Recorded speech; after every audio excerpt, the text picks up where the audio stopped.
Not yet. Just spinning.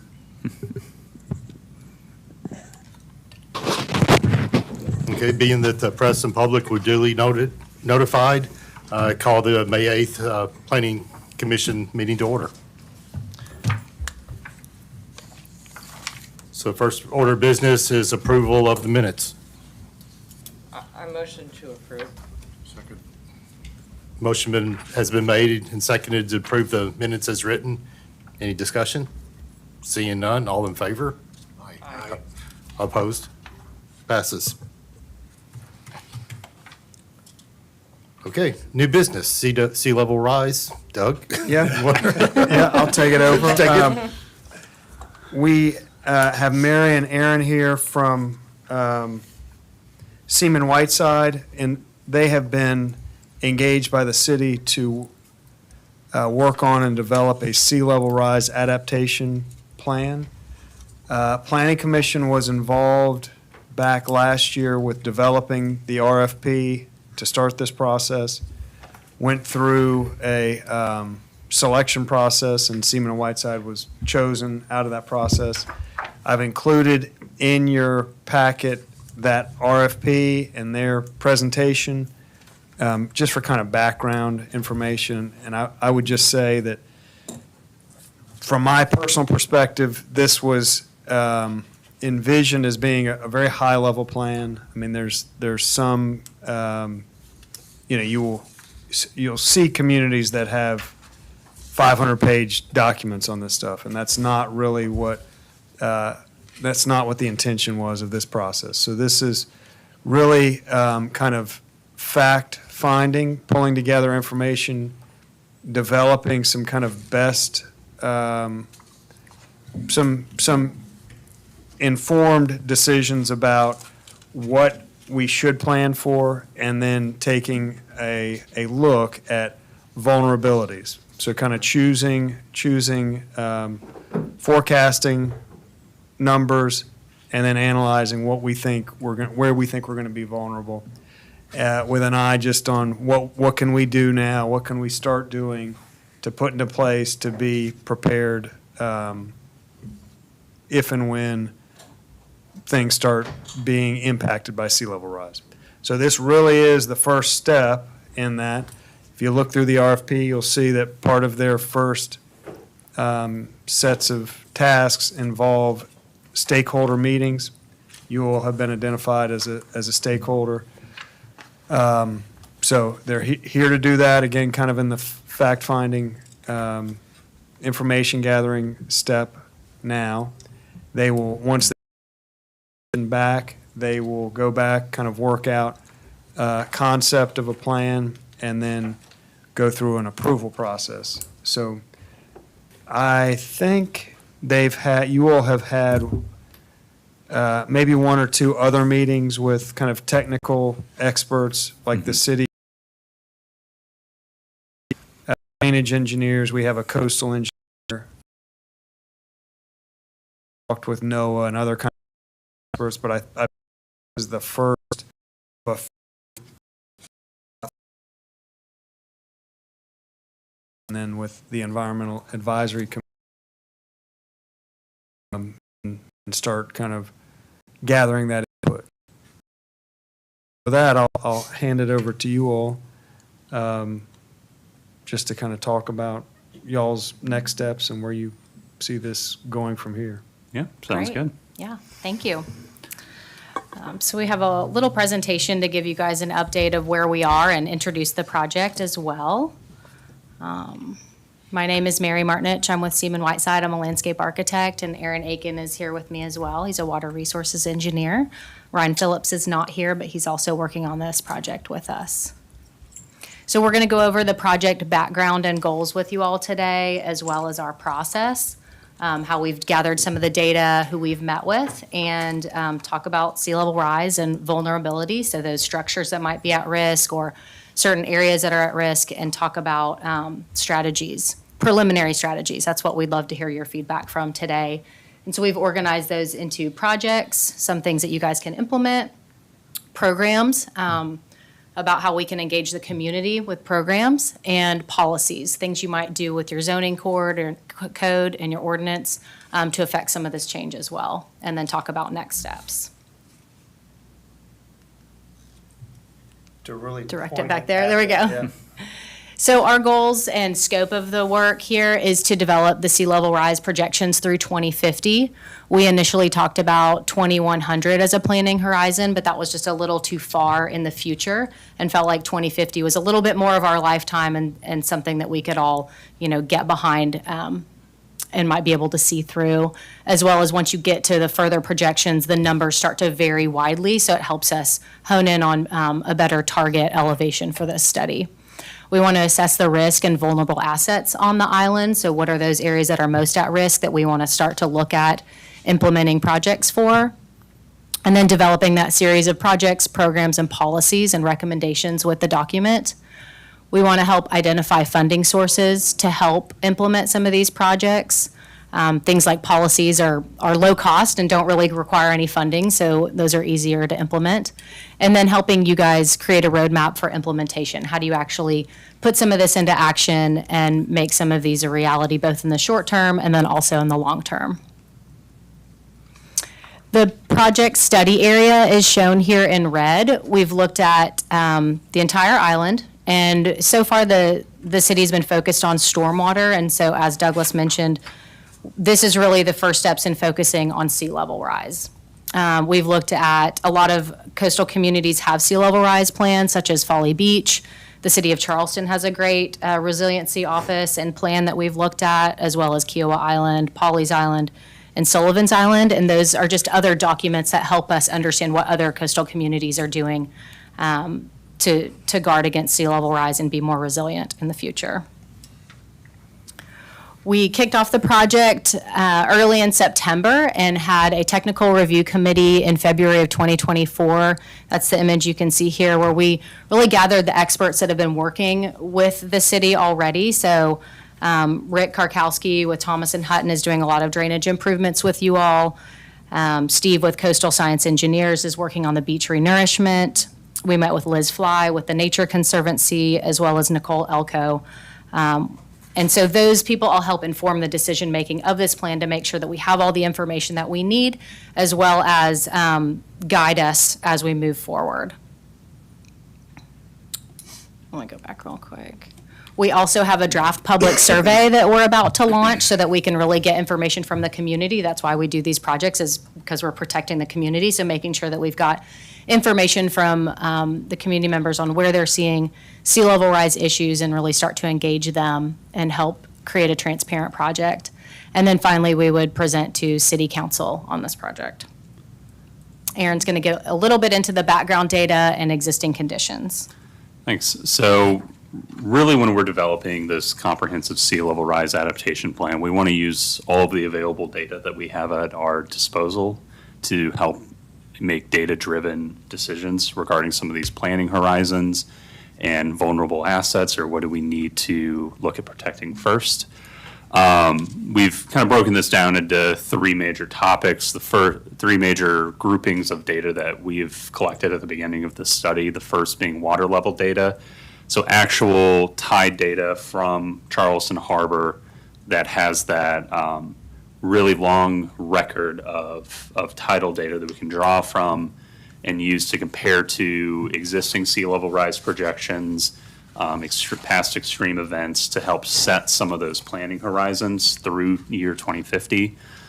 We've taken a look at a lot of the GIS data that the city has available, locations of existing structures, parcel boundaries, existing stormwater canals, some outfalls, and we're currently working to incorporate some of the sewer data and information, which parcels are on septic, which parcels are which homes are currently connected to the city's sewer, to help plan some of these decisions later on in the study, as well as looking through a lot of the completed and ongoing studies and projects that may impact some of the conclusions that we draw from the sea level rise study. Stormwater and sea level rise on a coastal barrier island really run hand in hand. So we really wanted to be very familiar with the Phase 3 and Phase 4 drainage master plans. I myself actually worked on the Phase 4 drainage master plan in the past, in case my face looks a little bit more familiar from several years past, as well as looking through the comprehensive plans and beach management plans to get an idea of what other factors are already being looked at or implemented that may have an impact on mitigating sea level rise. And so now let's get into the big question. What's our planning horizon? What are we targeting by 2050? So really with our analysis, we like to make everything very data-driven, have hard numbers that we can reference and look back at whenever we're setting planning thresholds, especially for sea level rise. The graph on the left shows the daily higher high tides, the daily highest water level from 2000 through 2023, just showing that sea level rise is happening. It's happening at a pretty steady rate. And then on the graph on the right is that same data just for the year 2023. We isolated the year 2023 for two good reasons. One is it's the most recent year of the most recent full record year that we have tide data for. And it was also a more extreme year, you know, that we all remember the peak that we had back in December. Fourth largest tide on record for the Charleston area, and it wasn't even a hurricane. So we figured that this year 2023 would be a good baseline for starting to set that planning threshold for the year 2050. You'll see a couple numbers up on that graph on the right. Sorry. A couple numbers on that graph on the right. Really the big number to take from this is that highlighted red number, that 5.97. That was the 99.5% threshold of all high tides for the year 2023, and we isolated that as a good baseline for protecting against the vast majority of tidal events experienced during the year 2023. The one note I will make here before we dig too far more into the numbers is whenever I'm referencing an elevation or a tidal benchmark, we're doing it an actual topographic elevation. So in our case, NAVD 88, that is just a reference point that is more common with engineers and surveyors. Not to get too into the weeds, but typically when you hear a tide referenced as a 7-foot or an 8-foot tide, that's in reference to what we call mean lower low water, which is based, that current reference point is based on a data set from 1983 to 2001. And is potentially going to change in the next couple years. So we don't want to set a tidal threshold at, say, like an 8 or a 9-foot tide today and have that reference point change in the coming years. We want to make sure whatever we recommend is more or less traceable on what that actual elevation threshold is. So we start with our 2023 benchmark, our approximately 6-foot elevation. And then we try to plan that out for year 2050. And really what we've come up with is that we're targeting about a 1-foot increase above that 2023 benchmark. And how we come up with that number is we used the Federal Interagency Sea Level Rise and Coastal Flood scenario tool. That is a collection of all of the data across majority of the world to actually look at sea level rise projections based on different risk assessments and different planning horizons. Specifically, we chose the intermediate projection for that one as a safe planning horizon to add to that baseline 6-foot elevation. Like Mary mentioned earlier, the nice thing about going with the closer planning threshold or the planning horizon with year 2050 is that a lot of these projections from both the low to the high risk scenarios are all very, very closely aligned with one another through the year 2040, and they start to diverge more and more the further into the future you go. The other thing we added on there was a subsidence factor. There's been some recent research that has come out that's looked at the actual elevations of landscapes all along the eastern seaboard and actually looked at the rate of that either land is either accreting or rising in elevation or actually sinking. So a lot of the Charleston metro area, especially the coastal barrier islands, are in an area that is actually going down in elevation. The research hypothesized a lot of the reasons for this being. Two major reasons that they came up with was groundwater depletion and compaction of the surrounding soils. Because that research has started to been used to look at actual vertical land motion rates. It's a very small factor, but over the next 26 years, that can start to make a difference. And we wanted to go ahead and include that in any projections or planning horizons we have now to help offset that additional fall in the landscape. So just to recap, we've got our base high tide marker from 2023, a little bit more of an extreme year. We add on that intermediate projection for the sea level rise, and then that vertical land motion, how far the land is projected to essentially sink to get to elevation 7 as a planning threshold for the year 2050. How does the land sink? How do you measure that? They measured it using, I'm going to butcher this, I think it was a very technical paper. I believe it was the University of West Virginia looked at the study, and they were looking at the actual elevation data. I believe they were pulling LiDAR. So the actual measurement of the actual elevation across year to year for, I think, 15 years. They compared all of that data set and looked at the actual, did the land go up or the land go down? And what they hypothesized a lot, especially in the eastern seaboard, from what I remember, is that groundwater depletion and compacting the soil has really been what's leading to a lot of the low country starting to sink. Doesn't it? I mean, to me, that's contrary to, I think if anything, we're seeing higher groundwater. Yeah, that might be in some other areas, but so how I specifically came up with the subsidence factor for Isle of Palms is all of their data is publicly available. So I was able to pull all of their data points within our study boundary to come up with an average land subsidence factor. And it works out to about 1/4 of a foot over the next 26 years on average. So I saw the this. groundwater, it's deep groundwater. So like, Yeah. 1,000 foot down wells are where we're losing water. You're kind of referring to surface water, which is not getting down. So we're basically two pumping it. different- It's two different places, kind of. Yeah. And it takes so long for those lower aquifers to recharge. I mean, hundreds of years. Mhm. So you deplete them for drinking, and it's not recharging nearly as fast. Yeah. So I have become aware of subsidence like in the last 8 months, hmm maybe. Has this always been is this a new thing, or has this always been a concern? I mean, I saw it in the paper So we're 4 months ago. I mean, I've been seeing a lot Yeah. about it just in the last so the few months. But so the article in the paper that you're referencing is referencing the same research that we pulled these numbers so from. was that like out of the blue, that research for most people, or was I that? think so. It was a little. I had never been aware of the issue prior been to the that. issue of the issue prior to that. And it was just such a dire, like 4 inches in right? Mhm, over the 4 next inches in a 26 matter of- years. It's like 5.7 centimeters a decade in our area. Yeah, the average. It's almost more than sea level rise.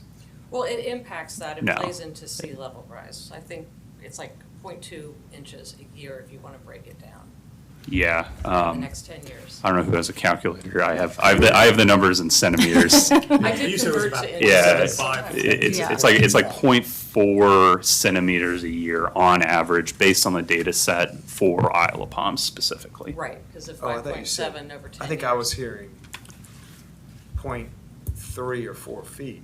Point like. By I had 'em- 2050. So Oh, okay. 0.26, So we're gonna go up, 0.26 water's gonna go up a foot and land is gonna drop 4 inches. So it's You not can as. say 0.2 inches a year for Yeah, this area. 0.2 inches a year for this area. So, I mean, based on our sea level rise projection for that intermediate scenario from 2024 to 2050, that intermediate projection is expected to go up by 3/4 of a foot by 2050 over the next 26 years. And then you add on the additional 1/4 of a foot for land subsidence. Yale did a study too. It was pretty interesting. They took like 1990 and compared it to 2020. And the sea level rise per groundwater pumping or over pumping groundwater was like in I think 1990, it was like 0.035 millimeters a year. Yeah. And by 2000, it was 0.57 millimeters a year, which is like over 1,500% increase in Yeah. 10 years. That was also subsidence? Mhm. That was, So it's been Already. around since 1990, or just not reading up on the Yale periodicals, I guess. Yeah. To know. I'm not- it's just some of their research. Also in New Orleans, I don't know if you heard about it, the pump stations came in and pumped out all the water, and so that created less land and caused subsidence as well. So it's been discussed over the past 20 years. Yeah, it's been a thing, but probably more of a thing now. Yeah. Small but crucial component. We don't want to set a threshold and then if these rates do continue at the rate of what the research has shown or what the data shows for Isle of Palms, we don't want to miss the mark by 3 to 4 inches when we could have just corrected for it now. I've also been asked, is the solution for one different than the solution for the other? If you're planning for subsidence, aren't you kind of by default also, is it the same planning? Mhm. Sea level rise and subsidence, you wouldn't plan differently. Separate, yeah. It's the same exact So we got to. effect at Issue, the end yeah. of the day. So that's really why we're planning for elevation 7. Based on the data analysis that we show, or based on the data analysis that we've done, the planning threshold, if you only include sea level rise, would be about 6.76. So, but if you only plan for that, and then you say like today, you went out, you put out a berm, or you raised your roadway to 6.76, and then the land subsided another 4 inches. Now you got 4 inches of water overtopping. So we just wanted to go ahead and include that in all planning thresholds at this stage. Perfect. Well, so that leads us into our vulnerability analysis. So once we set that threshold, that target elevation 7, we said, all right, let's see what this actually looks like in the world. I don't want to get too far into the technical details on how we created this map, but essentially what this map is the result of is a modeling analysis where we then generated tide cycles based on those planning thresholds, starting with 2050, working our way back up on the screen and on the map in front of everyone. You'll see a different color gradient scale. Matching up to the years 2023, 2030, 2040, and 2050. We set the elevation of those tide cycles at each of those planning horizons based on the exact same methodology we used to create the 2050 target elevation. So our 2023 99.5% threshold baseline plus sea level rise plus land subsidence out to each of those years. And really what this has allowed us to do is to start to look high level, where are the vulnerable areas on the island, what assets are currently being impacted, and how quickly are some of these areas going to start being impacted. So overall, we'll get into a lot more of this when we start to finalize the plan, but based on our preliminary analysis, the majority of the issues with sea level rise are on the marsh side of the island.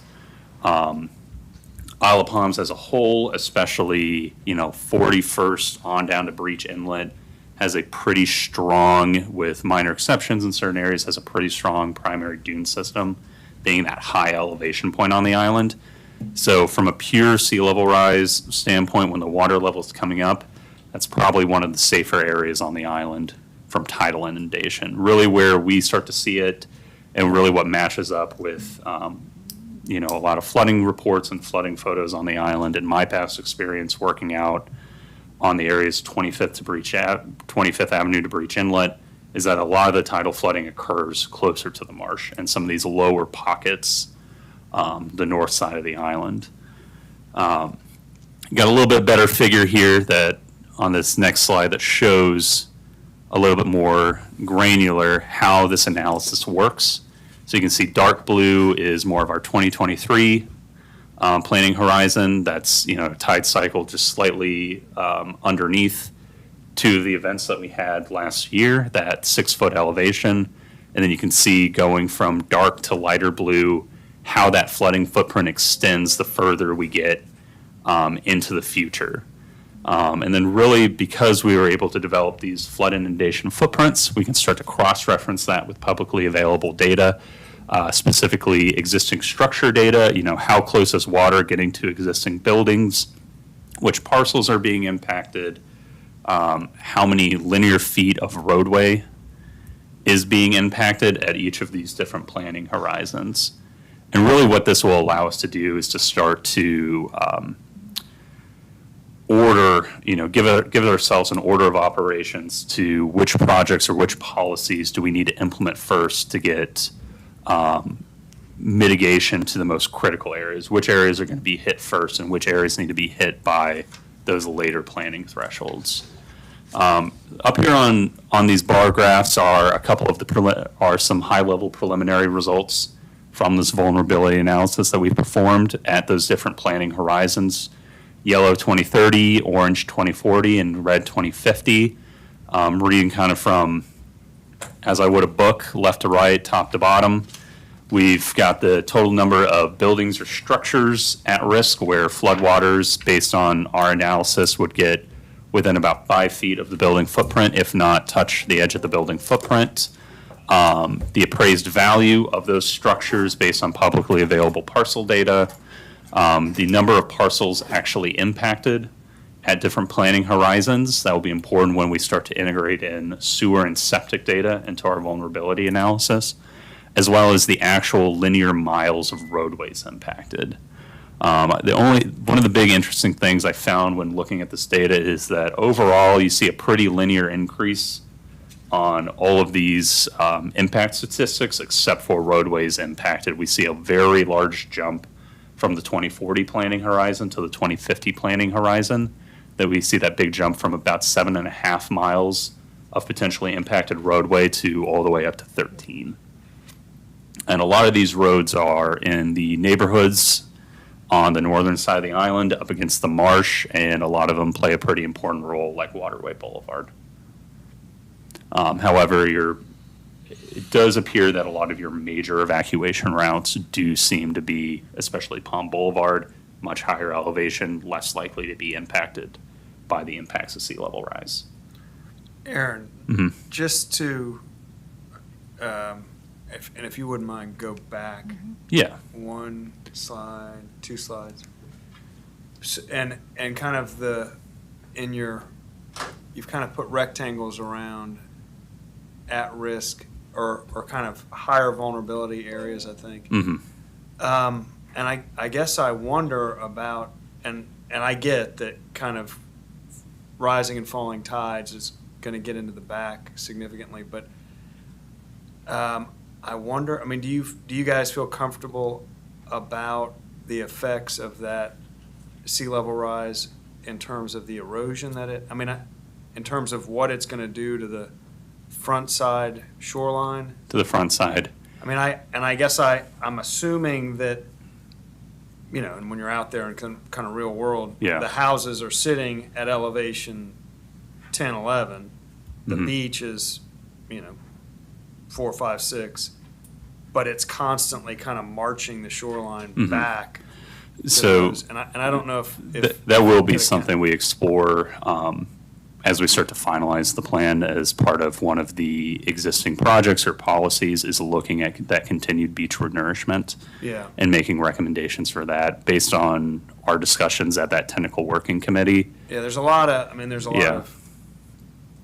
a lot of wheels working Yeah. on that, obviously. But I guess I wouldn't want to kind of paint the picture that things are rosy on the front side of the beach if they're not. And I guess and maybe I'm too close to it but I guess from my personal perspective, Yeah. that seems like a huge place of vulnerability, particularly kind of in those areas. Especially when you get down closer to Breach Inlet. That's Yeah. really where you see a bigger erosion potential. And so we're And the working wild with, dune. That whole. yeah, you've wild identified- dunes especially. You've actually identified an Mhm. area that I think is been accreting, but the two ends of the island are really where we've had Yes. the kind of hot spots, and I'm assuming that that's going to continue to be problematic. hmm So just as a high level, without us getting too far ahead, we are going to be looking at getting some language for the sea level rise adaptation plan that addresses beach renourishment as a continued policy for the island, especially as a way to hold the line on the beachfront side and try to mitigate some of those erosion, especially down closer to Breach Inlet. I will note kind of that area between the park all the way down to 41st, those houses are set back so far that you Yes. have overall kind of that middle section of the island, beach side, that's even if things start to erode, but it sounds like you all are doing a good job of trying to keep up with some of the beach renourishment based on our conversations with Steve. That is an area that I'm not as concerned about compared to the backside of the marsh from pure elevation-driven tidal flooding. Okay. But yeah, that is something that we do want to be aware of, is that there are areas that are more prone to erosion than others.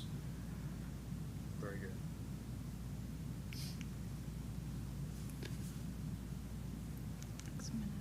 We'll see if this works.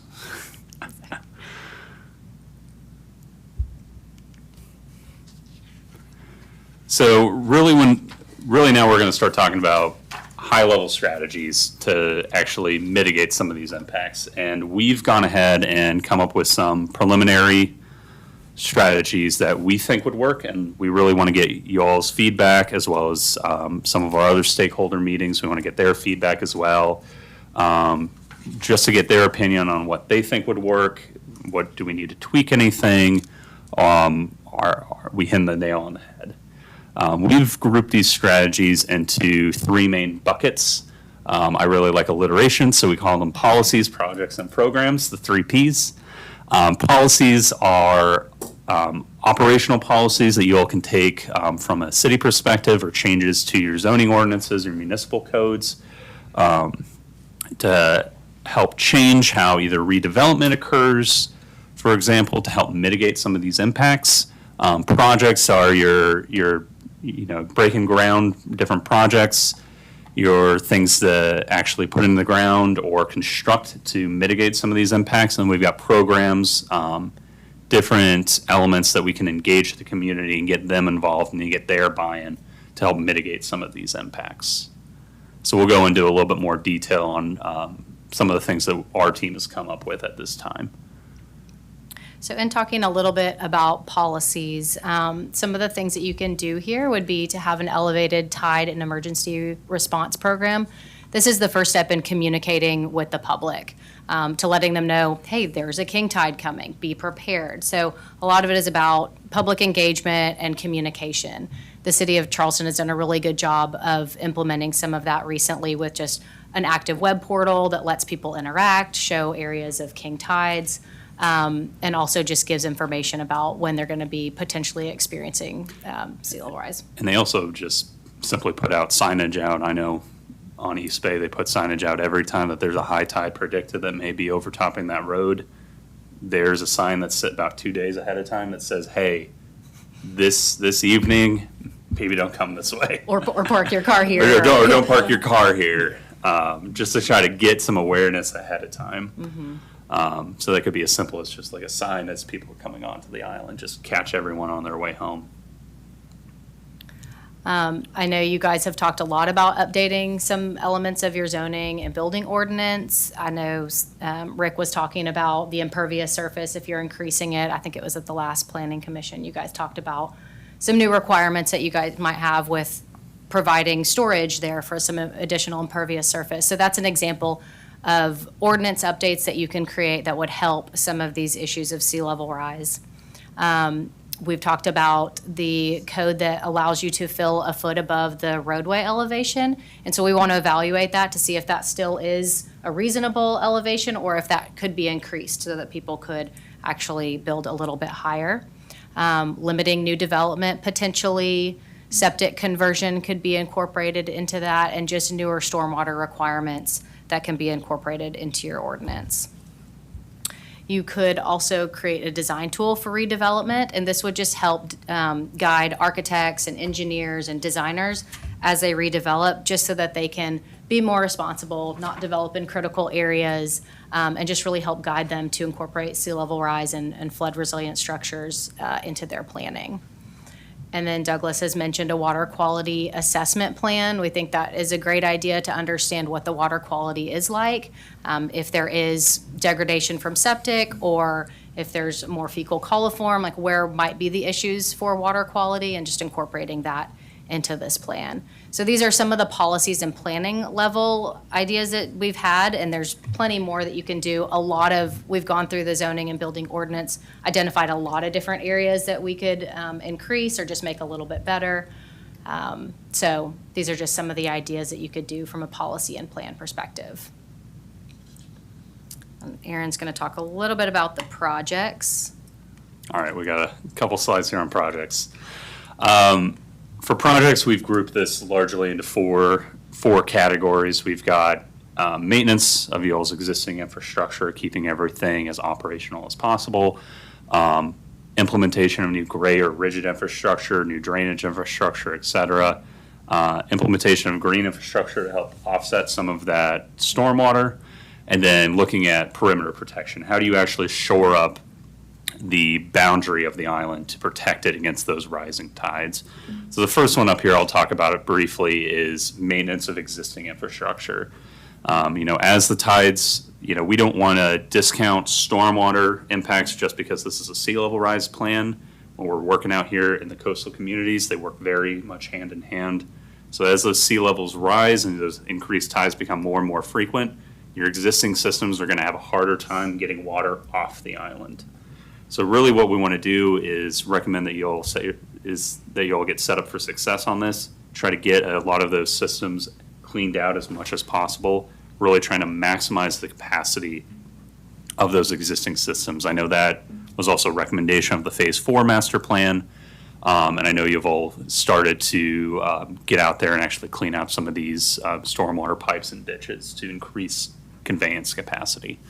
We're also recommending a post-storm and flood inspection and maintenance program, wherein some of your employees can go out there and actually document the status or state of critical infrastructure during and following some of these extreme events. That way, if a big hurricane or another nor'easter comes in and washes a bunch of sand into an inlet or a ditch and clogs that system up, you all can catch it early and clean it proactively before the next event hits and it really starts to cause some problems. And the last would be a web-based maintenance portal. We're actually working with Sullivan's Island right now with their stormwater master plan to implement a similar system, wherein several municipalities around here have a similar system wherein it's an online form that citizens can go fill out a little bit of information, what they see going on. The pipe next to my house is clogged. This inlet is not drawing down water. There's water on the roadway, or this ditch is not draining down. Provide some photos, give a location, and they get it sent to the city for the city to actually review and go out and maintain or remedy if they so choose to. Essentially just trying to crowdsource some of that maintenance data. The next is gray infrastructure improvements. I know you all have been pretty busy, especially down around the Forest Trails area, implementing some of these new outfall improvements to help check the tide and really increase the storage volume of a lot of these stormwater systems. But really what we mean by gray infrastructure is these are more of your traditional drainage improvements. Upsizing or replacing pipes that may still be undersized even if you clean them out. Adding check valves and tide gates. This is an easy thing that I recommend to every single coastal community, is if you have a pipe sticking out into the marsh or any type of outfall, make sure you put a tide gate to prevent backflow, or else you're going to end up with a lot of situations where if the tide's high and it rains at the same time, your entire stormwater network's filled with tide water, and the stormwater has nowhere to go. Or in worst case scenarios, there's a spot on the interior of the island that has a lower elevation than the surrounding barrier area. And that tide is coming in, spilling out of the drainage inlets and flooding the surrounding area. I know that happens a lot down closer to Second Avenue in Carolina, especially during higher tide events. We also want to look at incorporating dune infiltration systems. So for those of you who aren't aware, dune infiltration system is, I don't want to say it's a newer technology in South Carolina. It's been test run a lot in Georgia and North Carolina. Essentially what it involves is taking advantage of y'all's existing dune systems, especially on the beach side of the island, to help intercept and infiltrate stormwater. What it is comprised of is essentially an underground chamber. Think of almost like a half circular pipe buried underneath the dune that stormwater is routed to. And then when stormwater is routed to that, it's allowed to percolate into the surrounding dunes. So you don't actually have to, in a correctly designed system, have to route a whole bunch of stormwater all the way across the island through these massive pipes to get it to an outfall. You can actually intercept, store, and infiltrate a lot of that stormwater closer on site, especially up on some of the sites closer to a lot of y'all's existing beach accesses, where the elevation is high enough, giving you that a large enough distance from your ground surface to the top of your water table, actually allowing stormwater to percolate in. It's got fantastic water quality benefits, and it seems to be a pretty good system for a lot of beachfront communities where they have sandier soils. And then the last gray infrastructure component, or more rigid infrastructure component, is raising flood-prone roadways. I know you all are already looking at doing that with Waterway Boulevard. We would be looking at similar projects across other critical or at-risk roadways to make sure that those roadways are passable during high tide events. And then one of the other components would be perimeter protection. What are we actually going to do on the barrier of the island to protect it from those rising sea levels? One of the first, I guess, weapons in our arsenal is living shorelines. They're great at mimicking the natural function of a lot of those marshland. They're really good at helping stabilize and hold the line and prevent some of the erosion, especially on the backside of the island. They essentially are trying to mimic a lot of the existing marsh ecosystem to try to stabilize and regrow the actual marsh area and help hold the line from increased erosion.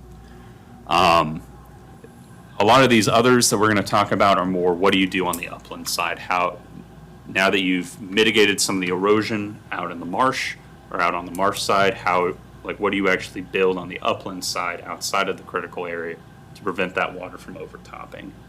These are mostly going to include things like vegetated berms, trying to just make a hard landscaped edge that water cannot overtop, looking at increasing structural fill in critical areas so that water cannot physically overtop and make its way into the interior part of the island, as well as looking at beach and dune renourishment, actually building up a new dune system to actually prevent water overtopping and making its way to the interior side of the island. Probably a foolish question. Yeah. We have always kind of focused on keeping people's fill down. Mm-hmm. We've recently modified or recommended the council change that modification based on the Davis and Floyd analysis that said, okay, keep your fill down according to our code unless you're really low. And in those situations, we will allow you to fill up to 7.2, which is aligning with your kind of identified benchmark of 7 feet. Mm-hmm. And I guess that has me wondering, when you see the water coming in from the backside, I mean, should we even consider requiring that people, like, if we know 7.2, if we know water's going to be there, Mm-hmm. and somebody is unknowingly kind of building a new house on a very low lot adjacent to an area that's going to be inundated, should we require? I mean, we could require it at the house, to be at least 7.2. There's a certain part of me that gets concerned issuing building permits in the year 2024 for things that we kind of are on notice will be putting people's cars in tidal water in 20, 30 years. I mean, these houses, I think, are being designed and constructed with maybe a 50-year lifespan expectancy. Also, could that, if we required that they build up, could that start building up the natural barrier around them? If they're on an edge, or is that counterproductive because you're now trapping the water in? I don't know. It's a little bit of a conundrum. I think it does end up being a double-edged sword, and that's why I think really revamping a lot of the stormwater requirements for redeveloped lots would be very, very important in this scenario. You don't want to, have one lot one lot on a street suddenly built up to elevation 7, and then all of their stormwater's now working its way off their property onto their neighbor's lot. You want to be very careful to make sure that if you do revamp any municipal codes or ordinances around your building codes, that you make sure that the stormwater volume offsets or the requirements for stormwater are really tweaked in a way to prevent any negative impacts. So I think the original discussion you all were having, I think last week, or the last time you all met looking at revamping some of the stormwater requirements is a step in the right direction to help mitigate some of those impacts. But I think you're correct is, do you look at just requiring anyone in this zone to either fill to this elevation or provide some level of vegetated berm between their house and the marsh to help start to build up that perimeter protection over time? So explain to me, some of the impacted elevation from overpumping of groundwater has been targeted to areas that are highly, or they've done a lot of artificial fill to stabilize and build up, which has actually accelerated their elevations. So in a sense of trying to build up, it has increased a negative elevation. So is that your double-edged sword too? So the It is more a they little bit. fill, the more it subsides? Yes. So they're actually lower in the end than they would have been had they not filled? Yes. Huh. Are they, does that, from the research you've seen, is that subsidence, when they fill, is that subsidence greater than what they filled? So I guess I don't know. at the end, yeah, But those are targeted to be the most significant impacts. yeah. Are those fills. Or is that they just didn't compact it correctly when they filled There it? you go. And now it's over I time. don't Yeah, and know. over time it's gone down. There's a lot of unknowns with that factor, unfortunately. But if that were to be a concern, you could look at more limited perimeter protections with, smaller scale berms on some of those parcels that border the marsh. That would be kind of that first round of defense for incoming water. At a minimum, I would think that an owner redeveloping a low marshfront property would appreciate being made aware, hey, you're low, sea level's there, it's coming up, you're designing and building a house with I don't know, what is a house considered to have a expected life? What's a life expectancy of a new house? Try to beat the mortgages, Over 30. over 30. It's much shorter because, it's already outdated and functionally obsolete from a real estate standpoint very quickly. But no, a house should live, at least exist for 50 years. 50 years. Everything rusts, rots, and leaks here. It does. But, my first house Yeah. was a Centex home in Mount Pleasant. And I was like, it's not going to outlast the mortgage. I've lived here for 22 years. I lived there for 11. It's still there, and those market values are incredibly stupid. They The are. Syntax home is still there doing fine? It's doing wonderful. That's in Seagrass, if anybody, wants I'm an a- investment opportunity. I'm a bad judgment for this. I'm an historical one. Yeah. It's been there for a while. Yeah, and they can, but, there are things, and really what tends to happen is not that the house fails. My house, again, like I said, is 20 years old. It needs to be, tuned up. Yeah. You know, but, you know, they'll stay much longer, but they're not built as well as the historic homes. Yeah. Because we do have nails, we have, you know, coated sinkers out here, which, you know, people didn't use galvanized nails, you know, 20 years ago. And so there are joints that are weaker and things that could get faulty, but Yeah. not an overall failure. So maybe it's a public education, more of a process of informing future property owners instead of kind of mandating what they do in terms of making them build up Mhm. to kind of protect themselves in the future. But it's helpful. I mean, I renovated a house last year that, you know, the grade was about 6 feet. We didn't change the grade because it was existing, had a slab, part of the Mhm. slab. Renovated the upper floors and. Getting tidal water in? Is it getting tides into the underside? It did with that big nor'easter. Yeah. You know, Yeah. about 8 inches. And he's like, well, Ron, I can't really complain because it not only came from the back, the golf course side, it came over this seagrass, so it came over the street. Yeah. From the other water. And so he got it from both ends and he's like, well, Ron, I know you couldn't. Well, no, we, you know, if we would have gone to raise your parking slab, you wouldn't have been able to park underneath the house. Because the floor Slope. elevation was set. So, you know, it's that conundrum, and it's like, but hopefully that's, you know, once every 3 or 4 years kind of event.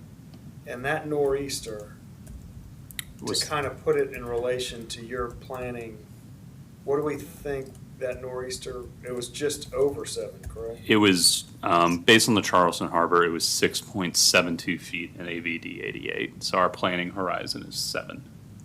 So that house Yeah, in 2050 will have that level of water all right. at, not every height, every Not every high tide, but a abnormal high tide will be. Couple times a year. couple times a year. 365 divided by 99.5% statistically. So I think your Th- idea. Maybe three times a year. Yeah. We're not planning for every single eventuality.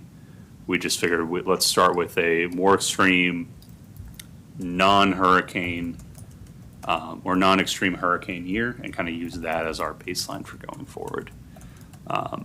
You know, if another Hugo hits, this is not going to protect against that, but I would find it very hard anywhere in the low country to plan for another Hugo.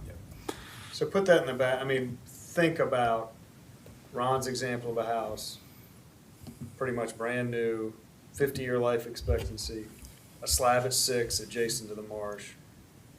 Year 2040, 2050, it's gonna be getting high tides into it probably several times a year. Should we, as a community, have just informed them? Should we require something of them? What's the prudent thing to do in that scenario? Have that. Kind of like how we addressed the lack of A-zone anymore on Palm Boulevard. You know, we do have a minimum height requirement of 13 feet mean Right. sea level because Just historically makes we know sense. We that's kind of where know better. Hugo came. Yeah. So yeah, just again, whether it's a requirement or an acknowledgement, you know, people would probably want to do the right thing if they knew what the right thing was. Yeah. These people would have been in conflict with, you know, how they dealt with Existing girder system. girder right? systems and Yeah. parking. Maybe your garage is going to be a whole lot shorter. It can still function as a garage, but it's not going to have, you know, 8-foot clear head heights or whatever. Have to get Porsches. Yeah, No issue. and just stoop, be short. Yeah. Be short, drive sports car. That's right. Won't the insurance industry regulate what we do and what we don't do? In many Just ways. pretty, I would say pretty minimally. I mean, our flood insurance, our flood regulations, and as Ron's mentioning, they are kind of woefully inadequate for what we know we're periodically subjected to with storms. If we were meeting the minimum requirement of the National Flood Insurance Program, we would be in bad shape.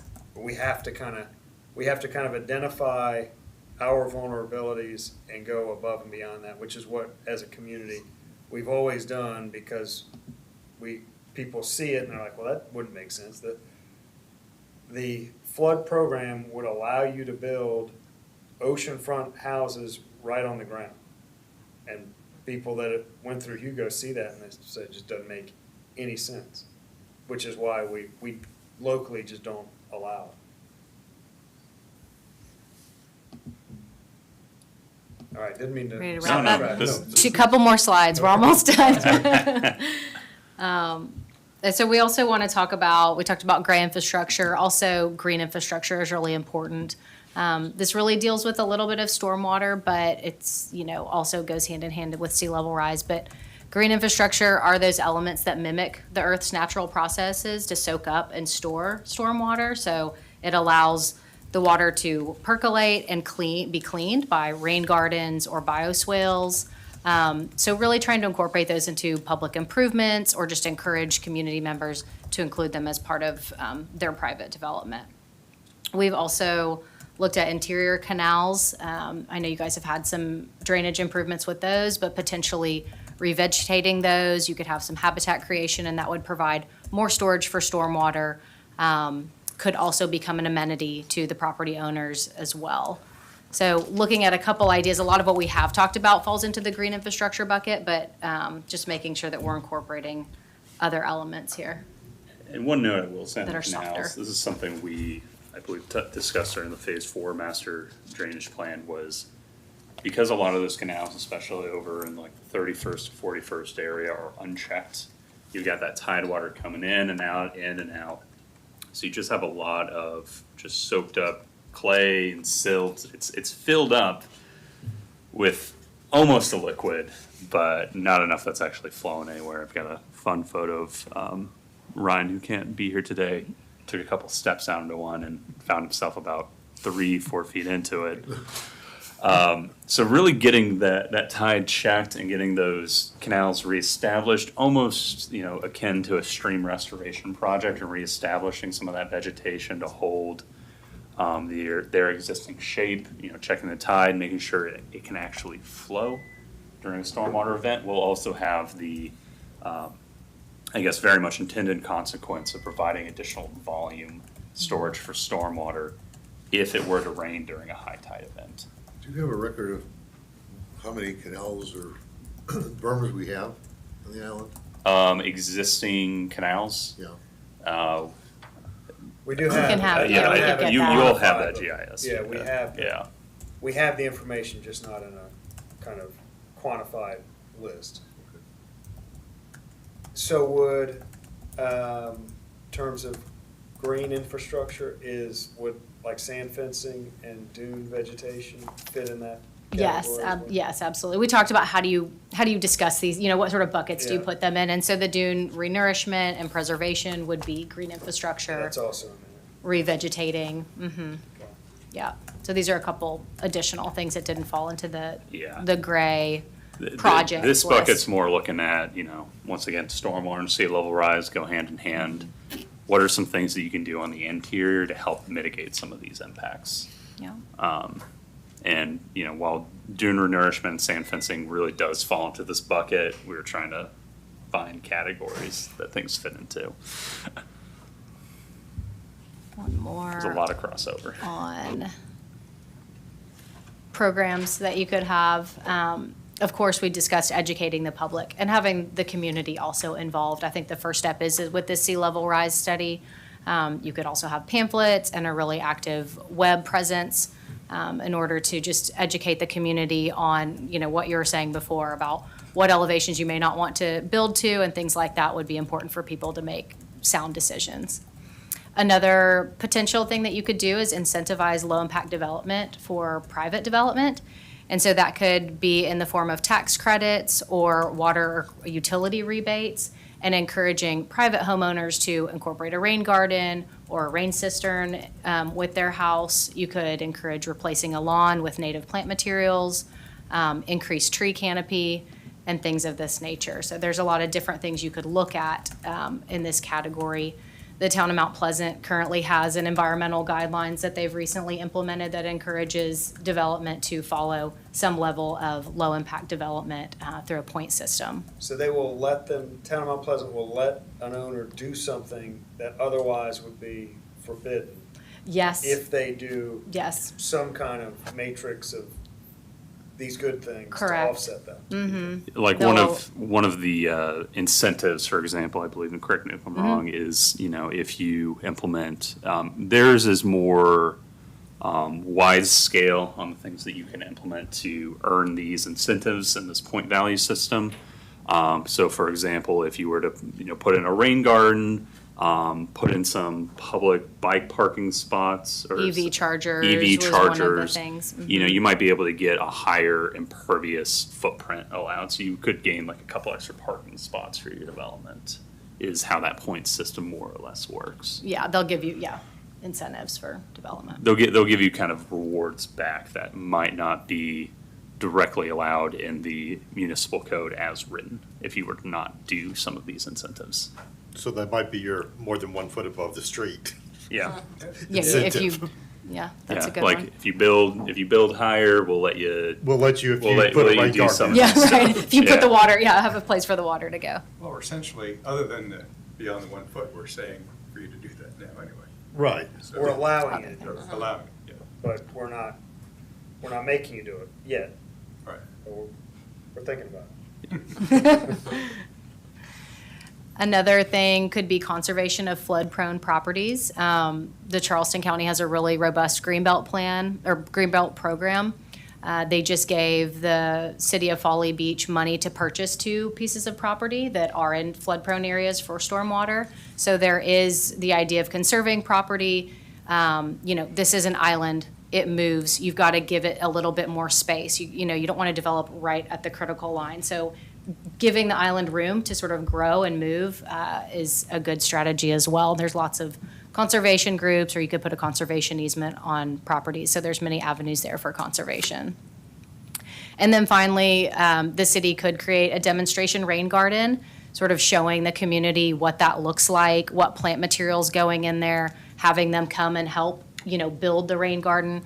This one here is on Folly Beach at their Folly River Park that was just installed with the Clemson Extension Master Rain Gardener Program. And so that's a pavilion there at the park. You can see the rain barrel and the pipe that goes down. This was really depressed, only 18 inches, so provides some storage and water quality, and then you can see the rock outfall there. There's signage that goes along with it, and so it's just a really great way to educate the community, have some community engagement, and just have example projects right at your doorstep. So what the next steps are to get feedback from you all. We're going to meet with the Environmental Advocacy Committee tomorrow, and then get community feedback, and then start to finalize some of these recommendations and make sure that we've heard everybody, make sure that we have a good roadmap in place, do a draft document creation, have that be reviewed, and then create a final document. We'd like for this to be revisited every 5 years just to test and make sure that the projections haven't changed wildly in one direction, or if new projects have come online or more information, we could incorporate that as well. So that's where we are today. Yeah. We really want this to be a living document that, like Mary said, is you come back to about every 5 years, because we can do our best to provide a planning threshold based on our analysis and our data driven methodology, but at the end of the day, who knows what the future is going to hold. So we want to give you a really good baseline to start from, start checking off some areas where you can implement some projects, and then just like your all's comp plan, just come back to it every couple of years and go, yep, we're still on track with this. Do we need to get ahead on some projects? Have we fallen behind? How are we doing? More of just a checkup every couple of years.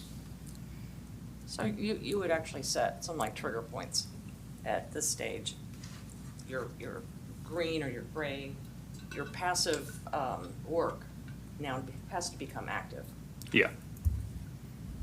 Yeah, I kind of want, talking about a trigger and a review. Mm-hmm. I mean, will this, we kind of have this linear line of sea level rise. Will we be able to kind of check in on that every couple of years and say, okay, it is tracking where we thought it would, a little bit down, a little bit above. We'll be able to, we'll have the data to be able to see if our 7 feet at 2050 is kind of tracking correctly, right? That'd Yeah. be correct. That'd be all based off of the, since we base all of our projections off of the Charleston NOAA Harbor gauging station. That thing's been online since the 70s or 80s, and I don't imagine has any plans of going anywhere. So you would be able to re-reference that available data from, if you came back in 5 years and said, hey, let's check in on things, how far along from our current elevation are we? How far have things risen or slowed down or sped up? You should be able to look at that baseline versus where we're at today.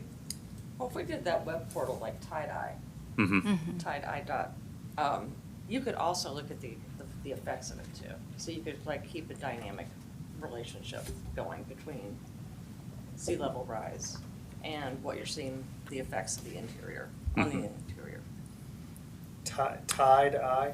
That was what they. It's That's the the City of city's portal. Charleston City of portal Charleston. that has Yeah. title So kind of information and, allow information to be gathered, as you were saying, kind of publicly just providing data points. Yeah. So you can correlate them between those really high tide Yep. events and what's happening.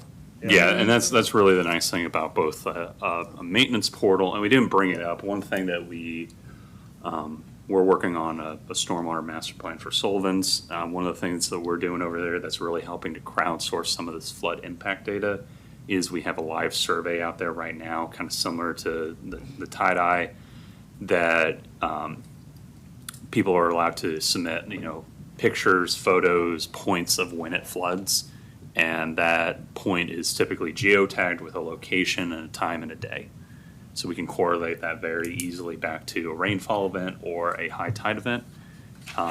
So, if I'm sitting there one day and it rains 3 inches, I know the next day I'm gonna have a ton of flood reports coming in from all of the citizens to actually look through and see how the existing systems are performing.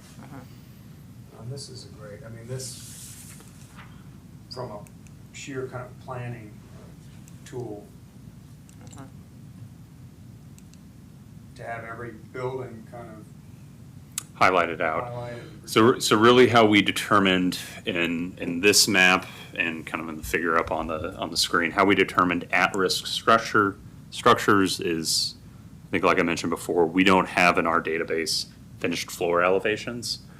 So really what we looked at is, does that flood inundation footprint, based on our analysis, which is only looking at pure elevation, sea level rise, tide cycles, will that flood inundation boundary get within 5 feet of that building footprint? And then that's what clicks it on as, yes, this is an at-risk structure. So some of the things that we're going to be looking at expanding our vulnerability analysis to, kind of in the next, as part of the next steps, we'll be looking at critical public infrastructure. I know if we were to zoom in there on the end of 41st, we'd see that the fire station is highlighted red and completely surrounded by floodwater. We want to be very aware of that. We want to look at where your all sewer pump stations are, emergency services, things of that nature, things that are important to the day-to-day operations of the city as part of this overarching, is a building going to be impacted or not, to help target some of these public infrastructure projects as well.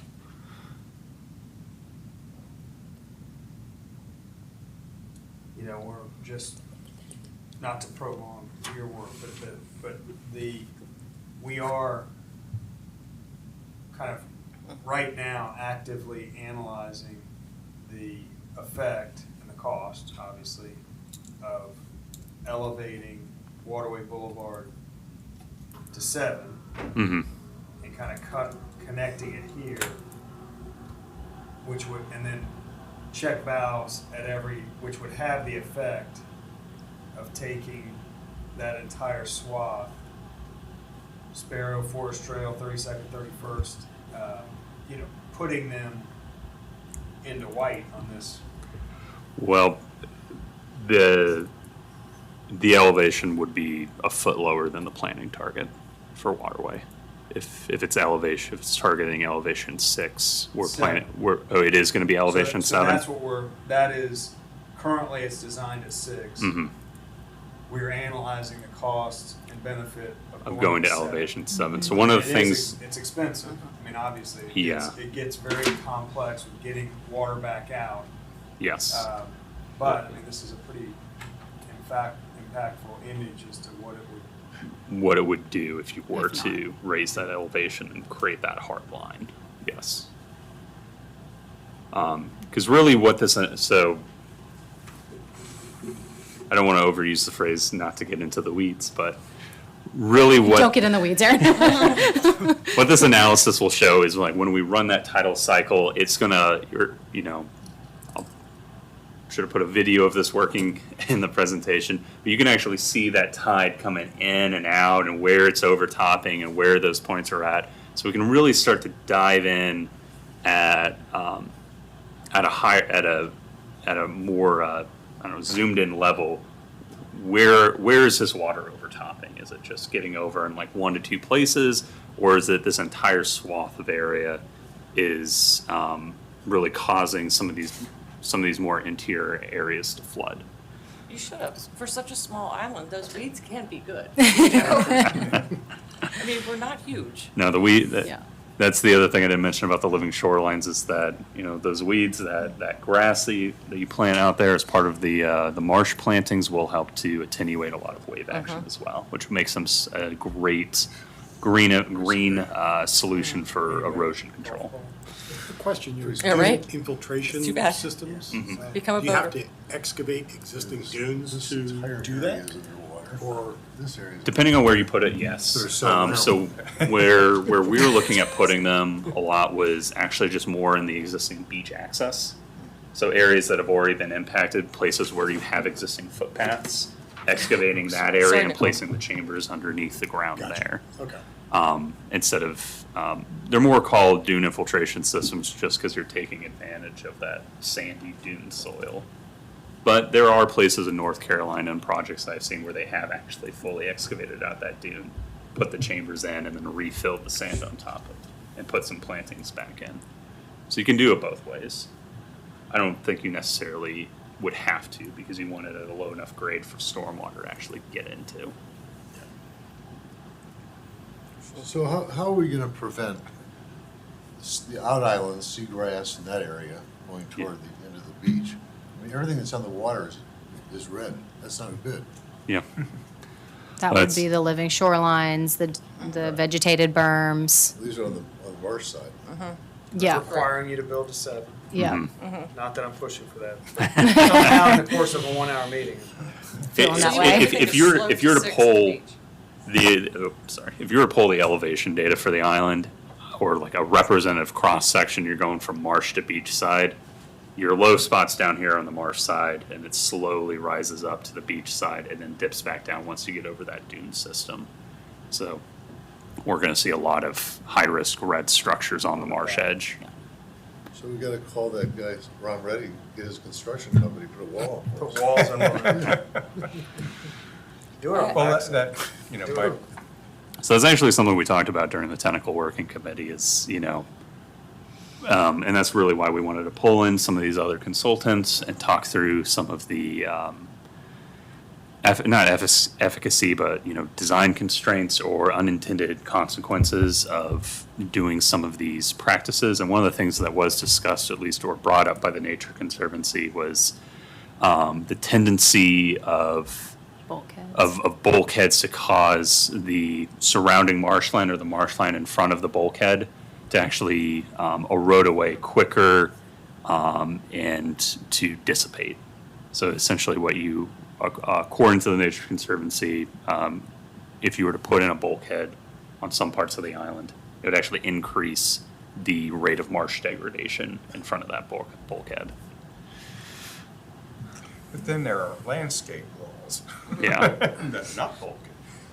That's why it has to be more of a holistic approach if you're going to look at that, doing a combination of living shorelines to provide that erosional protection out in the marsh coupled with some level of increased elevation, whether it be vegetated berms or structural fill on the highland outside of the critical area so that you don't have some of those unintended consequences. So after Hugo, we refurbished a lot of the dunes by discarding our used Christmas trees. Yeah. You know, just like a sand fence, and it has worked. Maybe we need to encourage all the people on the marsh side to shuck all their oyster shells Shells. and create a shell ring. Might not be a bad It's idea. essentially, you know, We Throwing dead rats in there doesn't help? It does. well, it helps to glue the oysters together. Second. A lot of dead rats. Yeah. Take a while. About 2 years. I mean, Definitely. there are, you know, we call them root wads, but it is I don't think it's a newer, but it is a bank stabilization technique more in riverine systems where they bury tree trunks at the base of banks to stabilize them. So just anything really to look at, more natural way of trying to hold that marsh in place to help establish that natural ecosystem and really just let nature take over from there. When I saw the picture of your rain garden on Folly Beach, I was Yeah. thinking, if more people could see that, That's Yeah. true. you can't get grass to grow out here No. either, you know? And instead of fighting it and trying it, you know, go natural, go with some of that kind of landscape cover, Mm-hmm. you know, you're killing two birds with one stone. Yeah, the only problem with getting rid of the grass and putting cover in is the snakes are in there and they bite all the dogs. So they're there anyway. Yeah, They're out there. tomorrow night, as they've mentioned, they'll be at the Environmental Advisory Committee. That group has just done a native gardening exhibit on the Water and Sewer Commission's Triangle at Seventh. Oh, that's I can cool. already hear that they're gonna, the rain garden, pilot will be next to it, I think, in the same. I can see it. They did a They'll be, good job. they'll be all about it, I think. Cool. Or you put one right outside of City Hall. That would be even better. Yeah, we Yeah. talked about, the rec center, talked about putting in. That's, Completely under the entire soccer field, baseball fields, and make Yeah. that your Uh-huh. entire Yeah. retention area. Yeah. You could. We do, Yes. I mean, that's your biggest open area in the middle of the island. yeah. I The mean, middle, the perfect spot. personally, when we, as a company, we end up designing a lot of underground detention systems to meet a lot of more stringent stormwater offset requirements. Just because it does allow you to kill kind of two birds with one stone. It allows you to still have that operating area on the surface while still having that space underneath the ground to store the stormwater. Now, it's not as simple as a stormwater pond, but we have to start getting creative. It's a little daunting. Yeah. You start seeing these maps, start seeing these red footprints of buildings. Yeah. That his underground storage system seems much more feasible then. Yeah. Yeah. You also do it kind of like the, you know, if it's tidal you're worried about, then you let it fill in during the tide and pump it back out when the tide's not in, during low tide.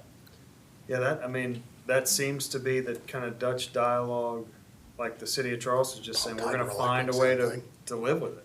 We're not gonna fight it. We're not gonna put up check valves, seawalls, bulkheads, Give it a place to go and then give it a place to go, give it a place to go out. Kind of, Yeah.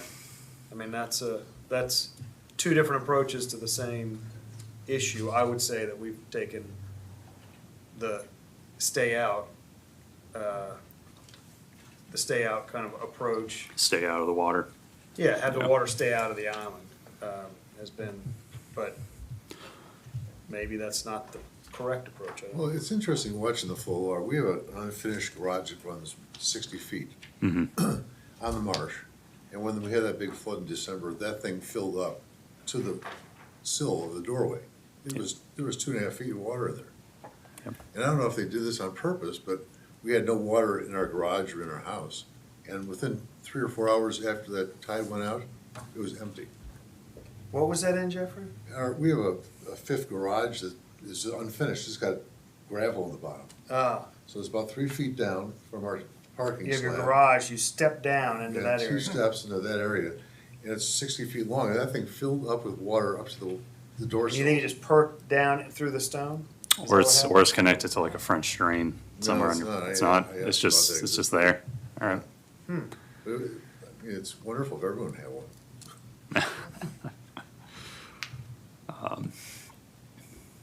Almost a gravel wetland. Yeah, it was an Little accident, storage. a good Yeah. good Yeah. Good accident, by the way. accident, yeah. That's something that a lot of researchers have been looking at for the last decade is gravel wetlands. It's essentially that. It's just pretty much just a gravel It's pit. like a bio, that your your bio, stormwater goes to. bioswales, That's the kind of Yeah. our- storage. Our last meeting was a third cubic foot of some kind of storage, probably a Mhm. gravel pit for every square foot that you cover with impervious surface.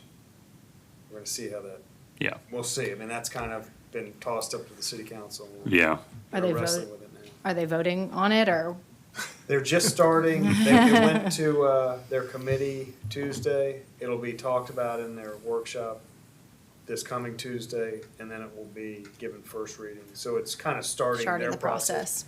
I suspect, I mean, there's no kind of pushback at the committee level, so I suspect it'll go okay. Any amount is going to help with a lot of this moving forward is, like I said, what happens to the stormwater when the tide goes up and it's got nowhere to go? Well, you just got to find do you just got to pull it off before it can get to the system, or upgrade all your systems so it can get out faster? And one of those is a little easier to do. I will mention kind of more on Mary's side with the green infrastructure, incentivizing more of the green infrastructure path over just a simple like rock pit does come with a lot of those ancillary benefits, especially for water quality impacts, as well as just general beautification of the surrounding landscape. Yeah. Right, lots of rain gardens. Lots of rain Coming gardens. to the Palms with that one. Yeah, I think from just hearing this group talk, the idea of the kind of green infrastructure around, I mean, that seems to me to make sense at the shorelines. And then as you get kind of into the interior where you have roads and Mhm. that would be the place to kind of do the more permanent public gray infrastructure type projects. So kind of a tiered approach. The private property owner right at the shoreline kind of do his thing, and then kind of tier in more aggressively to where you get to a road. Yeah. And it's high enough to hold the water. And some of these Seems to policies don't make even sense. have to be just for people on the shoreline. If you're trying to implement a citywide green infrastructure program or incentivification practice, policy or program, that can be for the entire island. The entire island would benefit if everyone, got together and all went out and bought rain barrels at cost, which some Yeah. municipalities do provide that as a program. I believe whichever number you gave I me don't have a last. city of Charleston, but there's some communities will have a lower cost rain barrel, and buy them from the city. It's just kind of an So awareness low thing. Is that's to capture the 55 gallons? Or is Yeah, that that would to- just be like a That stores the 55 water, It's gallon not for bucket. irrigation, not for less water usage at the water and sewer. You can use it for irrigation, yeah. You Is can it hook a both? hose Is up that to the- it. It's like It's catching very out your costly, drain. though. I mean, I Oh, get what what it is does, but the I'm wondering irrigation? the benefit.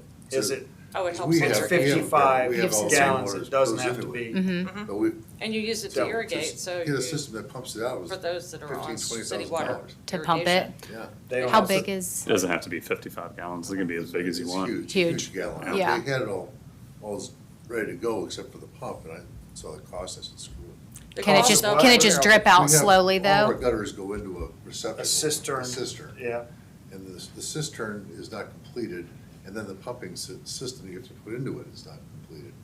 And so completed, it's just holding it now. I don't have it connected. Oh. Disconnected it, so it just runs off into the yard. Yeah. But it's about $20,000 to do it. To do a system that large. If you're just talking about like a 55 gallon at the end of your downspout, I think it's $75 to $150 Yeah. for it's the can rain be- barrel. Yeah. There are small You can scale ad- versions of that can help offset, especially like And I was some just- volume of That stormwater. helps You them can a either lot. use it, store it and use it for irrigation, or you just release it slowly Slowly, right. afterwards. So it's got like a Perks. quarter-inch Right. hole, Yeah, Yeah. and it leaks out, so you don't get the runoff from you it. don't get when the system's overwhelmed, you've kept your amount back. hmm And take that over the whole island-wide. Yeah, I mean, these are all kind of in the similar vein of like requirements that we as engineers have to meet when we're designing systems for new developments or municipalities or redeveloped property owners is, there are typically, especially in the city of Charleston, we have volume offset and peak flow reduction requirements based on different storm events and tidal events that we have to meet during during whatever simulated event we have to show that we are having a positive impact on the receiving system. We are holding back way more water, we're reducing peak discharge by X amount to show that we're having a net benefit during this redevelopment. We're not making things worse, we're making them much better from a stormwater perspective. I think that's been excellent. I don't know if we've answered any questions, given any guidance. I think it's been good feedback. Yeah. Anything else for Seaman Thank Whiteside? you guys I for was- coming in. I did have one, I guess. Are y'all, when y'all created the map, I know you're using, I guess, elevations, public record elevation data. Yes. Are y'all doing anything to kind of try to monitor to see how close the model is to actual, when we have events? We don't Already have. plans to do that, I guess. We don't have any validation data other than, purely, and a lot of this is, when we throw these tide cycles at it, we're throwing a continuous over and over this elevation just to try to develop these maps and get where are these at-risk areas. If the December 17th event wasn't for a very long time at that 6.72, but it peaked there for a second.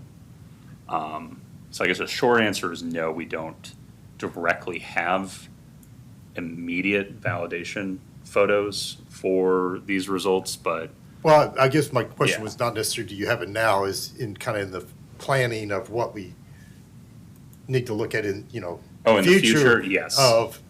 Goes back to collecting the data that we get and then going back and comparing it to see that we Exactly. actually don't have problems in some areas or have problems in areas we didn't. exactly, and that's really Catch. why this needs to be a living document, and that's going to be a section at the end. So really what our deliverable of this is going to be a 20 to 30 page document that kind of outlines everything that we've talked about today, kind of sets the stage, how do we come up with these planning thresholds, where are these at-risk areas, and what are we going to do, what do we recommend that you all do about it? And one of those final sections is going to be saying, hey, this needs to be revisited every 5 years to make sure that what has been outlined in this document is still accurate. Every 5 years, come back to it, reassess. Do we need to get more aggressive? Are we doing a good job? Just kind of have that checkup. The other thing, when you're looking at this map, you'll see a couple homes right in between all these other ones that are at high risk, that aren't at high risk. Yeah, How can that be? that's based on the elevation data. And that underlying data is the That is state LiDAR. that's the Charleston County 2017 LiDAR data set, which is based on a, Morgan Place, it's all in the same harbor, how could one, they're all flat. I was kind of surprised to see Morgan Cove and Morgan Place. So clear, I'm guessing that That's the the marina. earth at this elevation is below 7 feet, right? Isn't that what that's what that's telling us? right? or during a 7-foot tide cycle, the water can physically spill over and roll across the landscape to get to that far point inland. Right next to each other, I don't know how they can possibly not be flooded if this Like one's you're flooded. saying, just you're one saying by that itself. elevation Yeah, should they're- be this identical to that elevation? They are the same, I mean, I know they're the same, All of these right here. yeah. Yeah. Is that a light blue or a dark blue area? It's white, really. Next to light blue. Yeah, so when you're hitting the edge of that light blue, that's that 2050, that's that 7-foot rolling in, and it might just be, that might just be a limitation of the model. I'm guessing Is that it's applying, that 7 foot out It's here. It's 1 inch here lower than it This is here is to like hit the Yeah. threshold. 6'8". It's off the threshold. This is 6'9", that's 7.0. Yeah. Yeah, I mean, I'm Yeah. not gonna tell it by looking at it, but it looks pretty flat when you Yeah. live in Yeah. it. It's also important to get the community information as well to sort of validate, and what you guys are telling us right now is really important. So we don't have that level of information as well, but getting people to pinpoint where they've seen tidal flooding will be helpful to sort of cross-reference that with what we see in the computer, at Right. a desk, right? Yeah. Is that similar to the tie-dye thing that we were looking at? Is Yes. that how the community would input that engage. information? Not, Exactly. not something. And they could Upload literally those photos, put a dot geotag on a location. map of See where they it live all and say, right. I saw tidal flooding Is here. that available now already? or is That's that where just the Charleston? problem is, isn't it? Well, so. Elevation. I It's in think that's Charleston. just for Charleston. It's also, they're the only ones that really have access to that information. It's gonna be They have it. zero. That MyCoast They King haven't Tide looked into website. Okay. The has- MyCoast does, The yes. MyCoast, yeah, you can There add on- pictures there, I but can we could teach- do I it can teach you focus how to just set for up that our survey. Well, county. yeah, I this think is, that would be yeah, this is the area. Get really, yeah. Seagrass has a. We've Community done engagement our- is like nuts we- for Before this, you go in. And years ago, when we For sure. lost That all the one sand, spot. they wanted to take all the sand from here and move it over Instead here. of It does, but it will four take a different while. apps or to programs. process that data, Just one unfortunately. place One that's place. clear and, yeah. It's kind of like if you have an They're all emergency, lawyers dial in? 911. If you They're see more tidal lawyers than flooding, dial this. Go to- Yeah, Yeah. because they'll never And it'd remember. be interesting, there's that new Yeah. house. right by So, that so the bulkhead. system that we're Has using that on bulkhead. Sullivan's Island to This one? crowdsource Yeah. that data and be more than happy to Yeah. show you how to Monitor use it. that with your And this is existing pretty new house, too. Esri license is, we use an Esri ArcGIS program called Survey 123. Pretty much what that allows us to do is set up like a Google form or an online form. The house. It's publicly hosted. You can send it out to everyone, Old and really what it'll log is Over it'll here. log Right. all of that information, That's- like the that's time what that we someone always filled it out, that geotagged like point. They can upload photos, they can get descriptions, they can check Yeah, I used boxes to- saying this is I what I was looking- saw. been looking for it. I had That's it on a pretty easy to program. set up. Okay. It If links that's, through if that's IF something that you all want Through to, the The years. people who have and flooding, it they ended don't up use getting it into because they want the to island. let you know what's going Oh, on. yeah. They want to let the city know. and Yeah. Do something Yeah, here. do something quick. Right here. Their beaches replenished exactly. every All right, 5 years. we- We good? I think we're good. Thank you all. Thank you. Been fantastic. sounds good. Well, we'll leave that map with you all. Ooh, toy. We'll put it up on the wall, so. Yeah, just Everyone can just see the doom stick and it, gloom. just start I prepping was a everyone. little- Are you all aware if other communities publish The sea level rise plan? the, like, structures at risk with a red dot? And do community members have issue with that? Kind of going to sell properties? I see what you're saying. Like We- it becomes yeah, I a think we target? need Are we We need aware to that? consider, yes, how this is shown, because the elevations are elevated above the ground, so it's definitely something that To me, we that's, should discuss. to me, I think that is kind of one of the most impactful things that we've seen. Mhm. But it does raise a little bit of a question about if I own one of those properties, it's on Yeah. the market, I've got a I, property value problem or I, something Yeah. I know, like I know that, the yeah. sea level rise plans for both Polly's Island, Folly Beach publish some of those inundation maps. But they With didn't have the structures? structures They didn't have the colored. structures colored. A lot of the results highlighted in that were based off of the, and you all are, this is a free available tool online. It's the NOAA Sea Level Rise Viewer. It's got a little, you can zoom into your house or your area, and it's got a little slider on the left that allows you to add on different levels of sea level rise, and it'll produce model results very similar to what we have up on the map in front of you. So you can slide that around and go, okay, if it goes up by 2 feet above whatever reference or datum they're using in that viewer, you can see, okay, am I starting to get at risk? Oh, I went another half foot, now I'm really in trouble. And that's a good So- publicly available and tool. that's not raising people, that hadn't blown up the real estate market, so. Yeah, Following We logic. should definitely And it's consider really- how we're showing it, though. Right up for It's not, 2050. yeah. we talk about what's Yes. failure, what's structural failure. You generally think, well, collapse is structural failure. Mhm. In this day and age, no, it's not. It's your trim on your window cracking because perhaps there was a wind event that flexed that wall just a little too much. So failure here might be, depending on how your house is built, water in your garage, which is not really a deal breaker.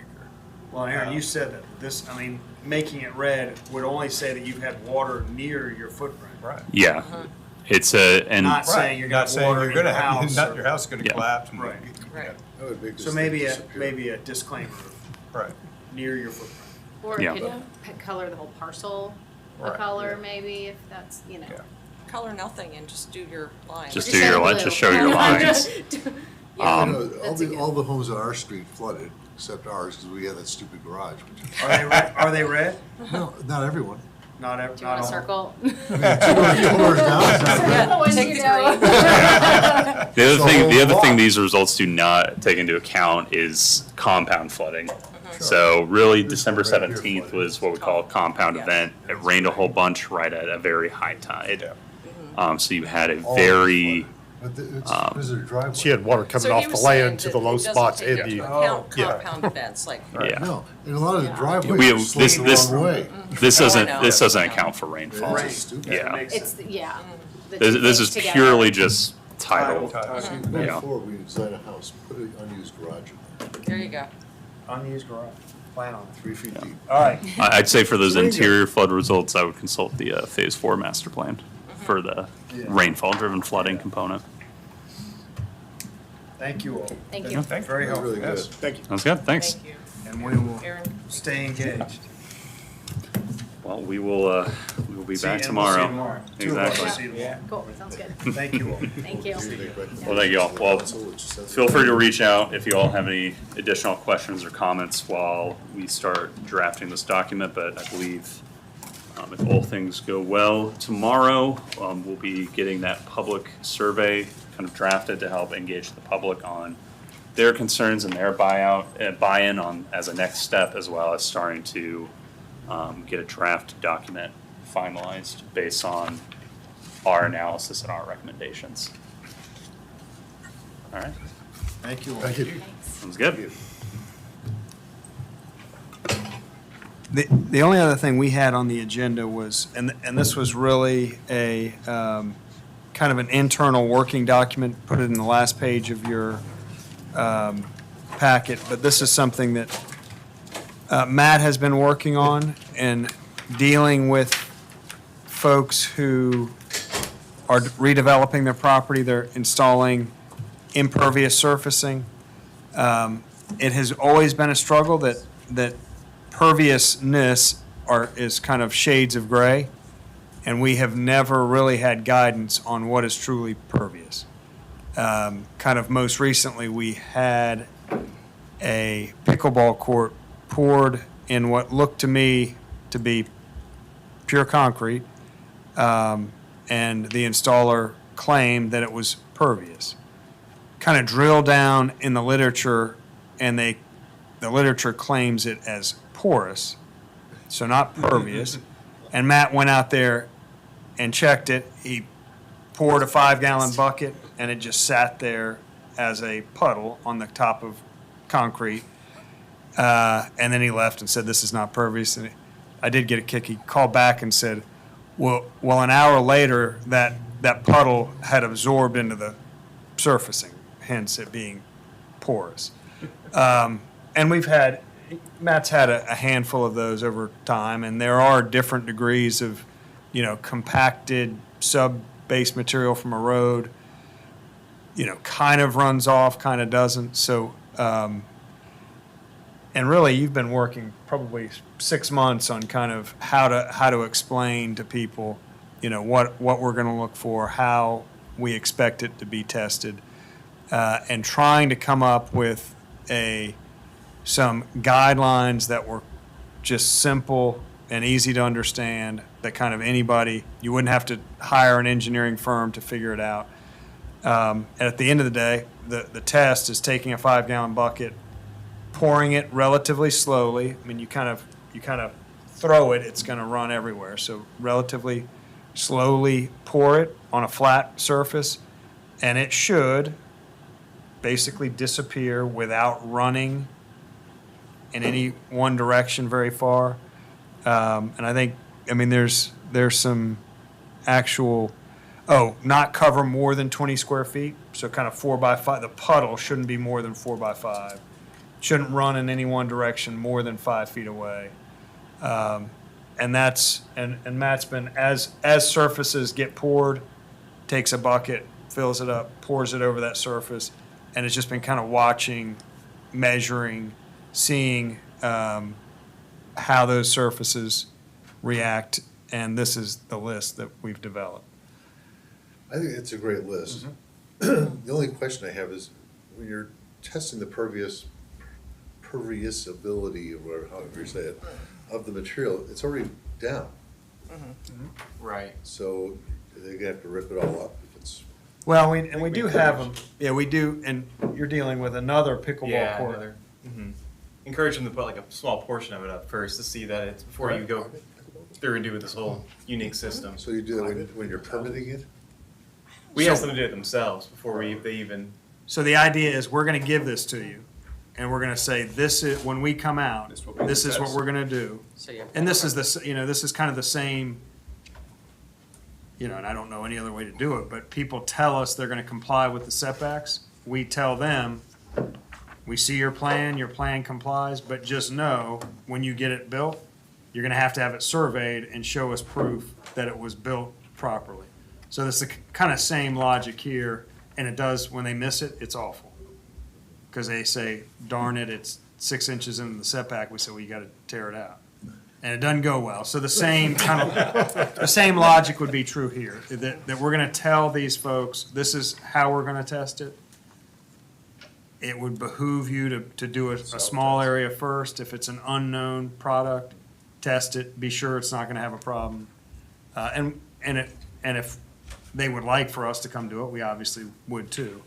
But just kind of have them on notice that this So is that the goes to- expectation. It goes with the permits, to the contractors, to the owners, everyone? It would go to the contractor. Kind of all of this would be managed by the contractor. So moving forward, I know William likes us to leave a ladder for inspecting our peers. Do we have to provide a 5 gallon? 5 gallon bucket. Matt has his own. Maybe some water, a hose. But I think it'll be a good, we've kind of wrestled with this for a while, and a neighbor will No, call and say, hey, I don't think that's pervious. We'll go look at, we've kind of done things with hoses, and it goes away eventually, or goes away quickly, so this really kind of puts a little bit more measurements, metrics behind what we're doing, so. And, Scares them. it really, I think you used the word flat surface, probably should be a level surface. But some of our surfaces. Are I flat know but sloped. They could be sloped, but that test should still work if it's truly a pervious Yeah. surface. Yeah, we talked a little bit about a really steep slope it's gonna run. Right.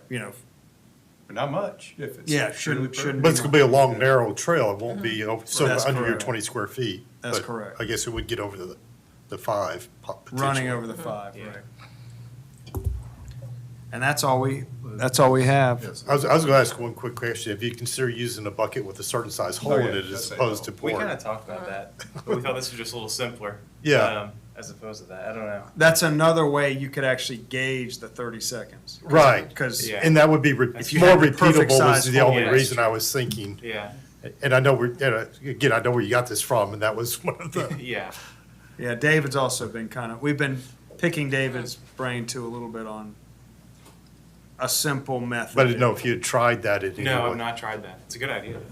Maybe that next I'll eat round. with a valve. The actual testing method has a 5 gallon bucket that you cut the bottom of and then glue it to your surface. And then you have to pre-wet it, and you then have to put a certain amount of water, and it can't come above a line. So it's a similar, but it requires that you have epoxy to put it on your surf and all this kind of stuff. Any thoughts about this? This is really just for your information. We're gonna, and I think we've already kind of started distributing it as just guidance. It's not a code change. It's already, impervious surfacing is already required at the levels it's required. It's So it's just just guidance. definition. Yeah, Right. It gives guidance, it gives an idea of how it's gonna work. yeah, Helps us. It doesn't have to go to what's city there. council for a vote, so it's good. yeah. There you go. That's all we have. You're looking at me or Ron? You, Oh, you're back. Since I started, I have to Finish it finish. up. I forgot. I've been looking for David to continue. Ron, welcome back. Well, thanks. Sorry I was late. So if there's no other new business, do we have a motion to adjourn? so, Motion and a second. All those in favor? aye. Uh, unanimous. Thank you. Thank you all. Thank you. There was a guy following you